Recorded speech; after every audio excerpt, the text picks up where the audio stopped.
기도하고 우리 수요 성경 공부 시작하겠습니다.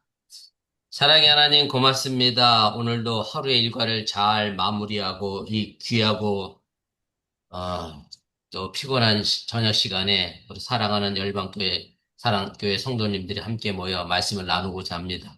이 나눔 속에 주의 사랑도 나누게 해주시고 또 하나님의 말씀을 조금 더 가까이 다가서게 하는 귀한 계기의 시간이 되도록 인도하여 주시옵소서. 함께하지 못한 일들을 기억하여 주시고 우리 열방사랑교회 모든 성도들이 하나님의 말씀을 대 사모하며 더 가까이 다가서려고 하는 노력이 있도록 주님 은혜와 은총을 베풀어 주시옵소서. 이제 시작하려고 합니다. 하나님의 말씀에 귀 기울여 듣게 하시고 오늘 내게 주신 말씀이 무엇인지 그 의미를 찾아보게 하여 주시옵소서. 예수님의 이름으로 기도드렸사옵나이다. 아멘. 아멘.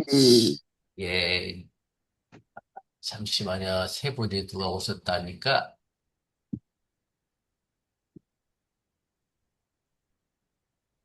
다 들어오신 다음에 시작하도록 하겠습니다.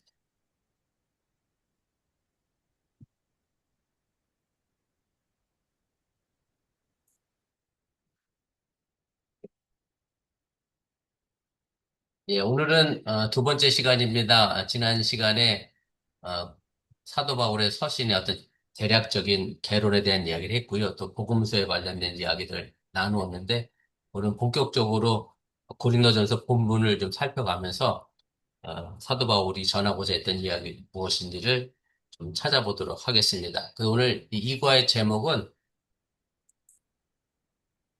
뭐,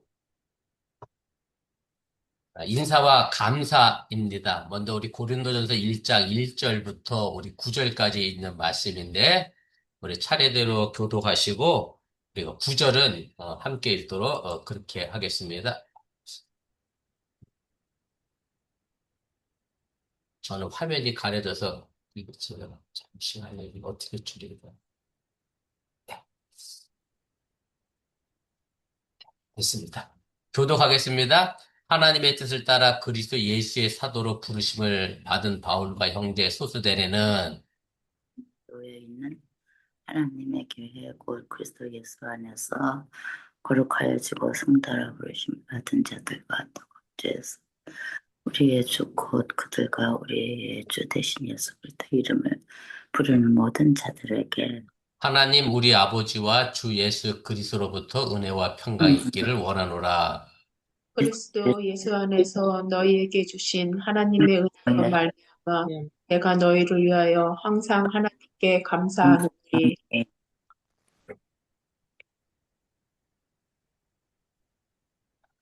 이는 너희가 그 안에서 모든 일, 곧 모든 언변과 모든 지식의 풍족함으로 그리스도의 증거가 너희 중에 구하게 되어 너희가 모든 은사에 부족함이 없이 우리 주 예수 그리스도의 나타나심을 기다림이라.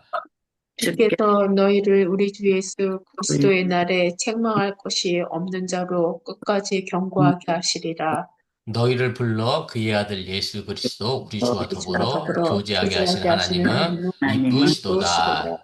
아멘. 예, 먼저 고린도전서의 전체적인 내용을 좀 살펴보고 본격적인 말씀에 좀 들어가도록 하겠습니다. 그래서 고린도전서를 내용적으로 좀 분류를 해보면 오늘 우리가 읽었던 1절부터 9절까지 있는 말씀이 이제 고린도전서의 이제 서론에 해당합니다. 쉽게 말하면 편지의 인사말에 해당한다고 우리가 할 수 있고요. 그 다음에 두 번째 나와 있는 얘기가 1장 10절부터 6장 20절까지 바울이 들은 이제 고린도 교회에 대하여 발생한 문제들에 관하여 이제 사도 바울이 그 부분에 대해서 해결하려고 노력하는 그런 내용들이 들어 있습니다.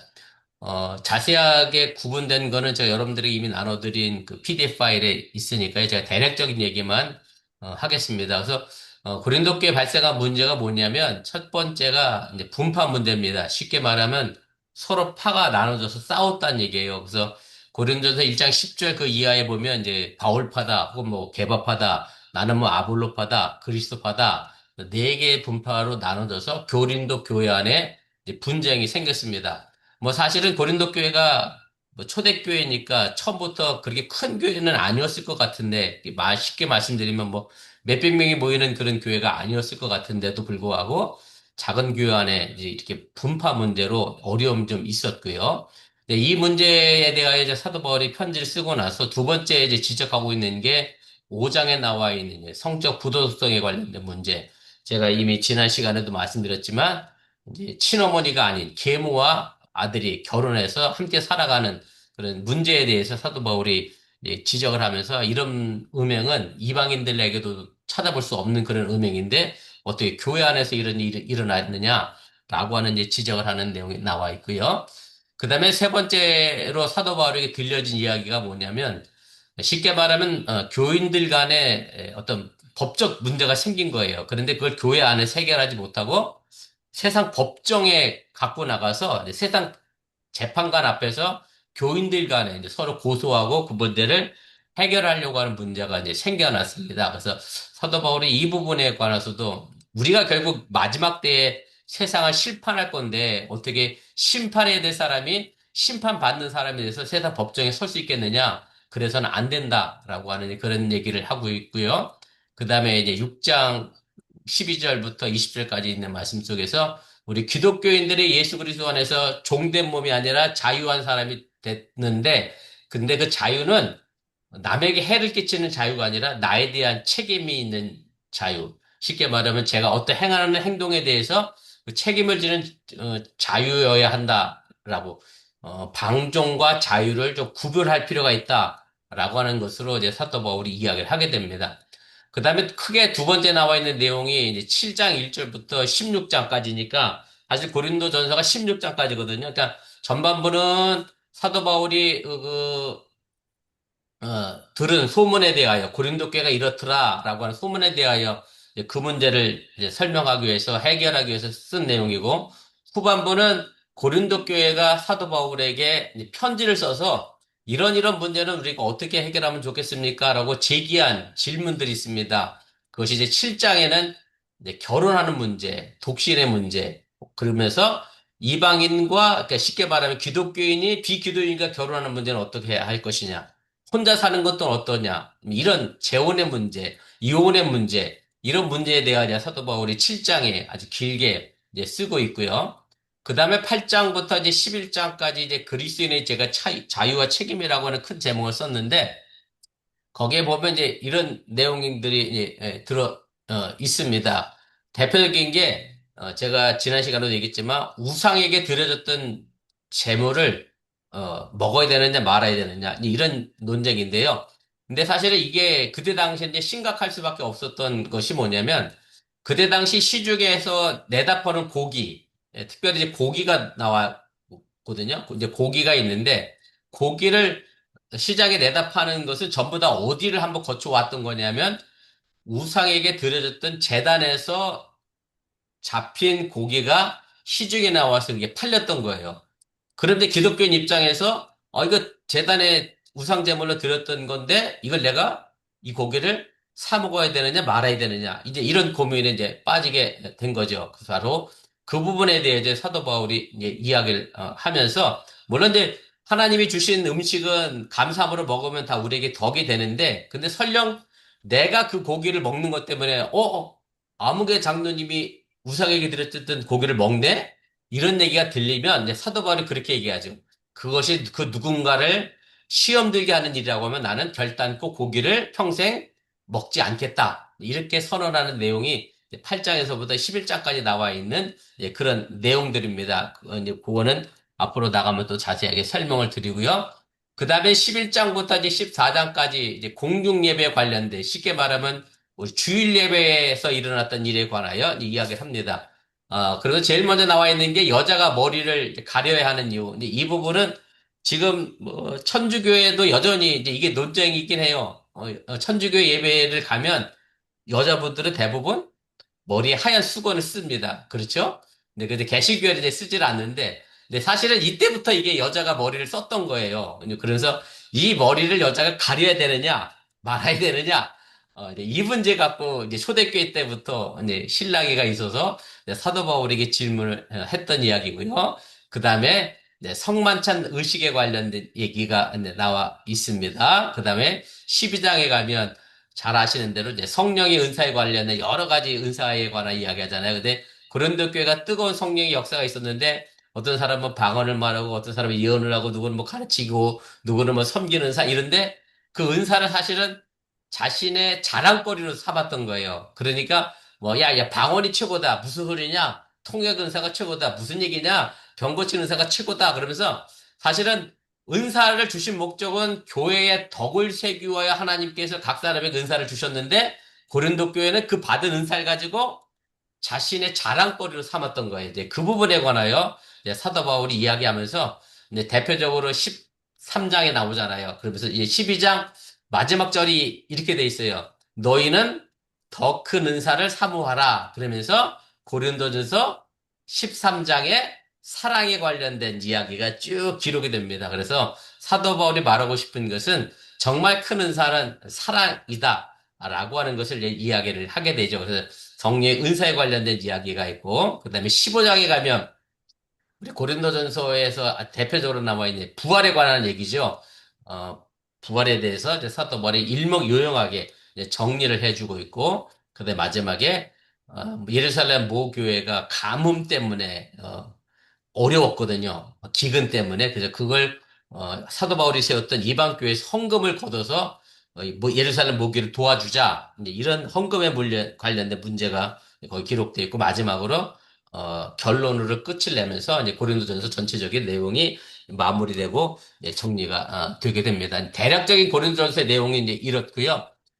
오늘 제가 오늘 1장 1절 말씀에서부터 이제 9절까지 있는 말씀을 좀 차근차근 공부해 가면서 말씀의 의미를 좀 되새겨 보려고 합니다. 먼저 사도 바울이 제일 먼저 자신을 이제 소개를 합니다. 1장 1절에 보면 자신을 소개하는데 사실은 이제 제가 이 고린도전서, 고린도후서, 뭐 데살로니가전서, 데살로니가후서 이것들은 전부 다 편지예요. 편지. 우리 시대도 뭐 지금도 마찬가지입니다만은 그 누군가의 편지를 쓰려고 하면 일정한 편지의 양식이 있잖아요. 제가 어렸을 때 배웠던 기억은 뭐 계절 인사라고 뭐 안부를 묻고 뭐 그러고 나서 본론을 쓰고 그다음에 마무리 인사하고 뭐 이런 식의 편지 양식이 있잖아요. 마찬가지로 사도 바울도 아무렇게나 막 편지를 썼던 게 아니라 그때 당시 일반적으로 통용되어지던 그 편지의 양식대로 이제 사도 바울이 편지를 씁니다. 그래서 사도 바울의 편지는 다 똑같아요. 고린도서뿐만 아니라 데살로니가서도 그렇고 로마서도 그렇고 쭉 보면 다 이렇게 돼 있어요. 제일 먼저 편지를 누가 쓰느냐? 편지 쓰는 사람의 이름이 나옵니다. 그리고 두 번째로 받는 사람에 대하여 이야기를 하게 되고, 그 다음에 세 번째가 그리고 나서 이제 안부를 묻고 인사를 하게 됩니다. 그래서 오늘 고린도전서 1장 1절에도 보면 제일 먼저 사도 바울이 자신을 소개합니다. 어떻게 소개하느냐면 하나님의 뜻을 따라 그리스도 예수의 사도로 부르심을 입은 바울과 및 형제 소스테네는 이렇게 하면서 자신을 이제 소개하는데 뭐라고 소개하느냐면 하나님의 뜻을 따라 그리스도 예수의 사도로 부름을 받았다라고 이야기를 하게 됩니다. 그래서 사도 바울은 자신이 예수님께 부름받은 사도라고 하는 인식을 가지고 있었고요. 근데 여기서 여러분들 하나 짚고 넘어가야 될 게 뭐냐면 하나님의 뜻을 따라 그리스도 예수 이렇게 표현하잖아요. 근데 일반적으로는 여러분들이 교회에서 많이 들을 때 예수, 그리스도 이런 말을 많이 듣지 그리스도, 예수 이런 식의 순서는 자, 듣기 어려운 그런 이야기거든요. 근데 사도 바울은 의도적으로 이제 그리스도 예수라고 하는 단어를 썼는데 왜냐면 예수는 역사적 인물을 강조할 때 예수는 역사적 인물로 예수님이죠. 그리고 그리스도는 사실은 예수님의 이름이 아닙니다. 그리스도는 메시아라고 하는 그런 뜻이거든요. 그래서 사도 바울은 사실은 역사적 예수를 만나본 적이 없었다라고 제가 지난주에 말씀드렸던 것처럼 그래서 사도 바울은 역사적 예수보다는 항상 뭘 강조하느냐면 그리스도 예수를 강조합니다. 메시아, 구원자로서의 예수님을 강조하기 때문에 그래서 그리스도 예수라고 하는 그런 어순을 이야기한 거고요. 예수 그리스도를 얘기하면 역사적 예수를 더 강조하는 그런 부분이고 그리스도 예수는 예수님이 부활하시고 승천한 이후에 메시아가 되시고 구원자 되신 분을 강조하기 위하여 이제 그리스도 예수다라는 명칭으로 사도 바울이 이제 이야기하고 부르게 됩니다. 그래서 실제적으로 사도행전 9장 15절 말씀에 보면 이제 이렇게 사도 바울에 관하여 이야기합니다. 주께서 이르시되 가라 이 사람은 내 이름을 이방인과 임금들과 이스라엘 자손들에게 전하기 위하여 택한 나의 그릇이다라고 이렇게 이야기를 하고 있고요. 사도행전 22장 21절에 가면 나더러 또 이르시되 떠나거라 내가 너를 멀리 이방인에게로 보내리라 하셨느니라. 그래서 사도 바울은 복음을 어디서 전했느냐면 이스라엘 나라, 유대 지역, 팔레스틴 지역에서 전한 게 아니라 외국에 나가서 말 그대로 이방 사람들에게 복음을 전했고 고린도라고 하는 도시가 제가 말씀드렸던 것처럼 이게 그리스에 있는 도시잖아요. 지금의 그리스, 터키를 지나서 그리스에 가서 이제 교회를 세운 건데 바로 이방인을 향하여 이제 사도 바울이 이제 복음을 전하게 됩니다. 근데 사도 바울이 이제 사도라고 하는 말을 이제 쓰고 있는데 사실은 이 사도라고 하는 말은 지금의 뭐 어떤 나라를 대표해서 다른 나라에 가 있는 뭐 대사 뭐 이런 걸 의미하는 거고요. 어떤 권한을 위임받은 사람이 이제 사도라고 하는 뜻을 가지고 있습니다. 그래서 실제적으로 사도는 초대교회에서는 누구밖에 없느냐면 예수님의 12제자들만 이제 원칙적으로 이제 사도라고 불려지게 되어 있습니다. 혹은 뭐 부활을 목격한 사람들, 복음 선포를 위임받은 사람들에게 이 명칭을 적용시켰는데 사실 이렇게 따져보면 사도 바울은 여기에 포함되지 않는 사람입니다. 그럼에도 불구하고 사도 바울은 매번 편지 때마다 자기를 뭐라고 소개하느냐면 예수 그리스도에게 부름받은 사도라는 것을 계속 얘기합니다. 사도 바울이 자신을 스스로 사도라고 강력하게 자꾸 이야기하는 것은 뭐냐면 사도 바울에 대해서 저 사람은 사도가 아니다라고 지적하는 사람들이 있었기 때문에 그것 때문에 사도 바울이 자신의 사도권을 지키기 위하여 계속해서 자신이 사도라는 것을 굉장히 강조하면서 자신의 사도권에 대하여 보장하고 지키기 위하여 노력을 하게 됩니다. 사실 이게 왜 중요하느냐면 사도 바울이 고린도께 복음을 전하면서 이 사도권의 도전을 받게 되면 교회 형편이 어떠하겠는가를 우리가 좀 생각해 볼 필요가 있습니다. 무슨 얘기냐면 쉽게 말씀드리면 지금 우리 열방사랑 교회에 김성도 목사님이 계시고 저도 있는데 그리고 최 목사님도 계신데 성도들이 목사님의 어떤 사도권에 관하여 복음 전하는 자로서의 권위를 인정해 주지 않으면 그 교회의 형편은 어떠하게 되냐? 교회가 되기가 어렵죠. 교회 자체가 어떻게 될까요? 분열되고 쪼개지고 나눠지게 되고 아마 형편없는 조직으로 만들어질 수밖에 없을 겁니다. 그래서 교회가 사실은 내가 섬기고 있는 교회 목사님에 대해서 여러분들이 그 권위에 대해서 인정해주고 존중해줘야 사실은 교회의 어떤 조직이나 뭐 하나님의 뜻에 의하여 잘 움직일 수 있는 그런 교회가 되어지지 그 사도권이 계속 도전받게 되면 야 이병수 목사가 신학교를 안 나왔대 어디 이상한 데를 나왔대 이런 식으로 계속 어떤 오해를 만들어내고 뭐 그 목사권에 대하여 부정하게 되면 사실은 제대로 된 말씀의 양육이 이루어질 수 없는 그런 경우이기 때문에 그래서 사도 바울이 이 문제에 대해서 굉장히 사도권을 이제 강조하고 있었다라고 하는 얘기입니다. 자, 2번 문제입니다. 이제 사도 바울과 함께 고린도에 인사한 사람이 등장하게 되는데요. 네, 소수데네라고 하는 사람이 나옵니다. 이제 사실은 소수데네라고 하는 사람은 또 어디에 나오냐면 사도행전 18장에 가면 이 소수데네라고 하는 사람에 대해서 이렇게 소개를 하고 있어요. 제가 사도행전 18장 12절부터 17절까지 이야기인데 제가 한 절만 여기다 기록을 했는데 거기에 보면 이런 얘기가 있어요. 그들을 법정에서 쫓아내니 모든 사람이 회당장 소수대네를 잡아 법정 앞에서 때리되 갈리오가 이 일을 상관하지 아니하니라 이렇게 돼 있는데요. 회당장이었다라고 하는 얘기고 소수대네는 그런데 이게 무슨 상황이 생겼느냐면 사도행전 18장에 가면 사도 바울이 유대인으로서 예수 그리스도를 전하기를 시작을 하게 됩니다. 그랬더니 유대인들 입장에서는 이게 굉장히 이제 반감이 생기게 된 거죠. 그래서 유대인들은 사실은 사도 바울을 어떻게 하면 죽일 수 있을까 시시탄탄 노렸던 그런 사람들 아닙니까? 그러니까 사도 바울을 로마 법정에다가 고소를 한 거예요. 이 사람이 사람들을 미혹한다, 유혹한다. 뭐 그래서 사람들을 선동해서 이제 사도 바울을 로마 법정에 이제 고소를 하게 되는데 그때 당시에 회당장이었던 소스데네가 아마 그 일을 주관해서 사도 바울을 로마 법정에 이제 고소를 하게 됩니다. 그런데 이제 제가 사도 바울 연대기를 얘기하면서 갈리오의 비분이 중요하다라고 얘기했는데 이 갈리오라고 하는 로마 총독이 유대교 문제니까 뭐 이걸 뭐 로마 법정까지 갖고 올 일은 아니다. 유대인들 니들끼리 알아서 이 일을 해결하라. 그래서 다시 법정에서 이제 받아준 게 아니에요. 기각을 시켜버렸어요. 그러니까 이 사람들이 화가 나서 제대로 쉽게 말하면 고소하지 못한 해당장이 있던 소스데네를 이제 법정 앞에서 막 때렸다라고 하는 내용이 이제 사도행전 18장부터 17절까지 있는 이제 그런 내용입니다. 그래서 사실은 사도행전 18장에 있는 내용을 보면 회당장 소스데네는 사도 바울과 쉽게 말하면 예수님과 적대시했던 그런 인물인데 지금 오늘 사도 바울은 고린도 교회에 편지하면서 누구랑 같이 문안하고 있느냐면 형제. 바울과 형제 소스데네라고 하면서 소스데네가 자신과 형제된 사람이다 라고 그렇게 소개를 하고 있습니다.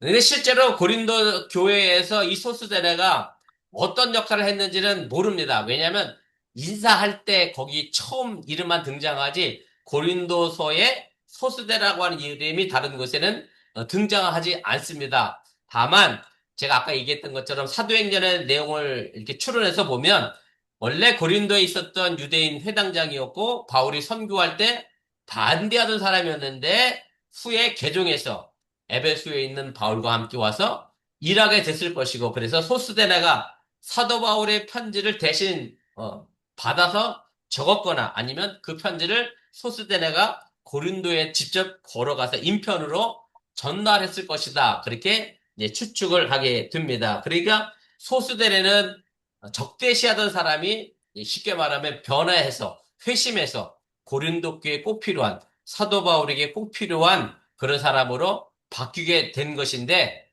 여러분들이 이 상황에서 나는 과연 열방사랑교회에 어떤 역할을 하고 있느냐? 나는 어떤 사람들인가를 좀 생각해 볼 필요가 있습니다. 물론 모두가 다 열방사랑교회를 사랑하고 위해서 기도하시는 분들이라 생각이 듭니다만은 행여 소스데나와 같이 한때 교회를 적대시하거나 어렵게 만드는 그런 사람들이 아니라 내가 열방사랑교회 안에서 어떤 역할을 감당할 것인가를 함께 생각해 보는 그런 사람들, 그런 성도님들이 될 수 있기를 또 주님의 이름으로 간절히 부탁을 드립니다. 자, 1장 2절의 문장을 통해서 우리가 교회가 어떤 것인지를 사도 바울은 우리에게 알려줍니다. 고린도전서 1장 2절 말씀에 보면 이렇게 돼 있어요. 보세요. 고린도에 있는 하나님의 교회 곧 그리스도 예수 안에서 거룩하여지고 성도라 부르심을 받은 자들과 또 각처에서 우리 주 곧 그들과 우리의 주 대신 예수 그리스도 이름을 부르는 모든 자들에게 이렇게 되어 있습니다. 그래서 교회의 정의를 이 구절 가지고 설명해 본다고 하면 이렇게 말씀드릴 수 있어요. 교회는 누구 안에 있어야 하느냐? 그리스도 예수 안에 있어야 하고, 그 다음에 예수 안에서 어떻게 져야 하느냐? 거룩해져야 하고, 그 다음에 어떻게 부름받아야 하느냐? 성도라 부르심을 입은 자들과, 그 다음에 예수 그리스도의 이름을 부르는 모든 자들로 이루어진 공동체가 바로 교회라고 하는 것을 여러분들이 믿으시고 또한 깨달으시길 바랍니다. 그래서 교회는 그리스도 예수 안에 있어야 하고요. 오늘 여기 거룩해졌다라고 하는 말의 의미가 뭐 내가 세상적으로 도덕적으로 흠이 없다라고 하는 그런 의미가 아니라 헬라어의 거룩이라고 하는 의미는 분리되다, 구별되다라고 하는 의미를 가지고 있습니다. 다시 말씀드리면 내가 세상과 구별되어지고 내가 죄와 구별되어지는 것이 거룩해지는 겁니다. 그래서 여러분들이 세상과 죄와 구별되고 분리되어지는 삶을 살아갈 때 우리가 교회 안에서 거룩하게 된다라고 하는 얘기고 사실은 성도도 마찬가지입니다. 우리가 한문으로 되어 있는데 거룩할 성자와 무리도자를 쓰잖아요. 그러니까 성도도 거룩한 물이라고 하는 뜻입니다. 그래서 우리 자체가 이미 예수 그리스도 안에서 거룩해진 사람들이고, 그래서 예수님의 이름을 부르는 사람들이고, 그래서 우리 성도들의 삶의 목적은 어디에 있느냐를 생각해 본다고 하면 예수님 안에서 거룩해져서 말 그대로 이 세상의 빛과 소금의 역할을 잘 감당해 나갈 때에 바로 우리가 진정한 성도의 역할을 할 수 있다라고 하는 사실을 여러분들이 깨달으시기를 바랍니다. 그때 사도 바울이 고린도 교회 공동체를 뭐라고 불렀느냐면 교회라고 되어 있는데 헬라어로는 에클레시아라고 하는 단어를 씁니다. 에크라고 하는 얘기는 밖에서라고 하는 전치사고요.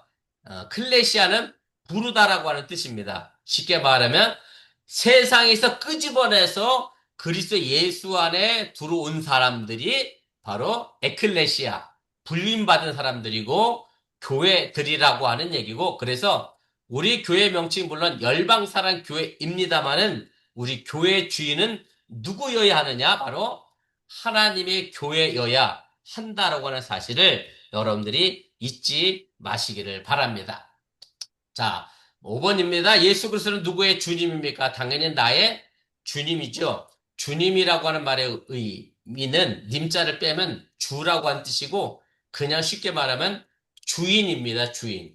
내가 예수님을 주인이라고 부르면 나는 그분의 종이라고 하는 의미가 되는데, 정말로 내가 종으로서 예수님을 얼마나 섬기고 따라가느냐를 좀 생각해 본다고 하면, 사실은 예수님이 내 주인이기보다 내가 주인이 돼서 예수님 내게 이런 일을 해줬으면 좋겠습니다라고 예수님을 어떻게 보면 종으로 부를 때도 있다라는 걸 좀 생각해 보면서 우리의 신앙의 전후가, 앞뒤가 바뀌지 않기를 주님의 이름으로 부탁을 드립니다. 자, 바울이 마지막 인사한 의미의 말이 있습니다. 은혜와 평강이라고 말인데, 은혜라고 하는 것은 하나님이 거저 주시는 선물이라고 하는 얘기고, 사실은 거저 안 주고 내가 일해서 받는 것은 그냥 월급이죠. 샐러리죠. 그런데 내가 한 것보다 사장님이 나한테 뭐 돈을 더 많이 줬어. 그럼 보너스죠. 그게 은혜죠. 마찬가지입니다. 인간이 뭘 노력해서 하나님의 은혜를 받을 수는 없습니다. 구원에 이를 수는 없다라고 하는 얘기고, 하나님 우리에게 거저 주시는 선물이 바로 은혜라고 하는 얘기고, 그다음 평강은 뭐냐?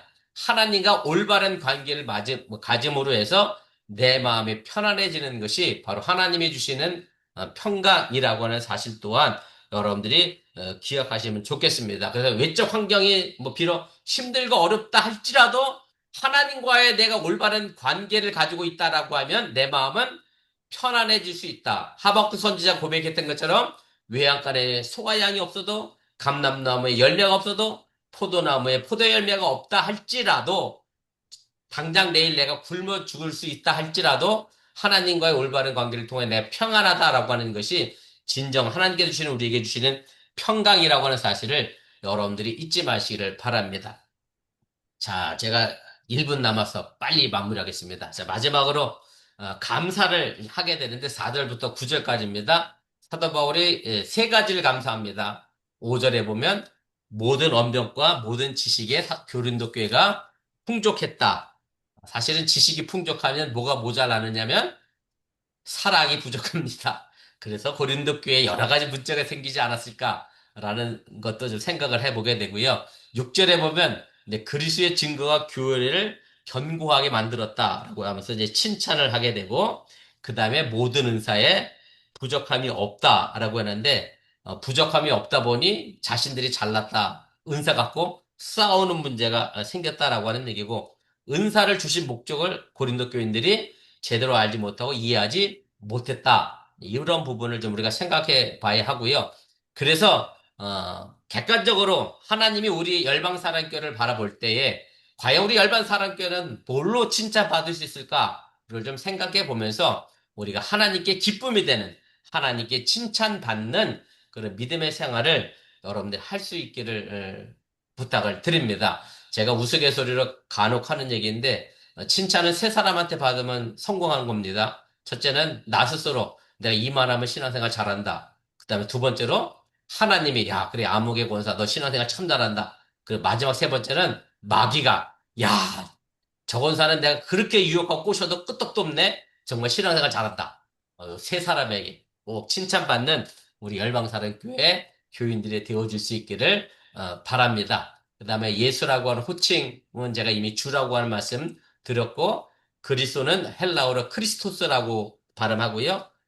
메시아는 히브리어입니다. 구약 성경의 메시아 히브리어를 헬라어로 번역한 게 크리스토스, 그게 영어로 오면 크라이스트가 되고 한국말로 번역하면 그리스도가 되고 전반적인 뜻의 의미는 하나님이 기름 부음 받은 사람이라고 하는 뜻입니다. 그래서 메시아, 그리스도, 뭐 구원자, 구세주 다 같은 의미입니다. 메시아는 히브리어, 그리스도는 헬라어, 크라이스트는 영어, 그리스도는 한국말. 뭐 이런 식으로 여러분들이 용어에 대해서 정리를 하시고 알고 계시면 좋겠습니다. 그래서 마지막으로 제가 정리할 것은 교회에 세 가지 중요한 고백이 있어야 하는데 어떤 고백이 필요하느냐면 어, 교회 공동체는 하나님의 백성이다.